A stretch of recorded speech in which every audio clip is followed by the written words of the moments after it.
Let's talk about ears in face reading. The height of the ear in relation to the eyebrow is going to tell you a lot about how a person processes information and the speed at which they process information.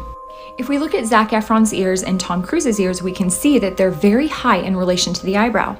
This tells me that they process information at a rapid speed and rate. They take in information, they process it in their mind, and they come up with ideas like instantaneously. This can be kind of intimidating to people around them, and people with these high ears are said to just kind of wield an intimidation factor just because they come across as so smart.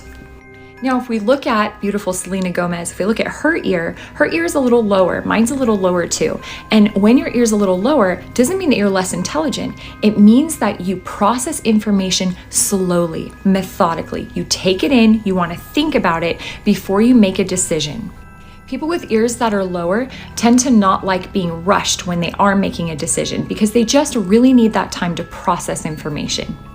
If the ears tilt backward in face reading, like Zac Efron's do, if the ears tilt backward, to the degree they tilt backward, that person thinks differently and organizes information differently than the general people around them. They just kind of move to the beat of their own drum, more or less. And when ears tilt back significantly, these people that have them are very comfortable in their differences. They're comfortable being different, being unique. They actually have confidence in their uniqueness, typically, as long as other features aren't counteracting that. And remember, in face reading, we can't just read one feature. We have to know what that feature means so that we can balance it out according to other features. For instance, if somebody has a very straight up and down ear, this would say that they're more conformist. They just like to kind of blend in with the crowd of people and not have extreme thoughts or not be super different.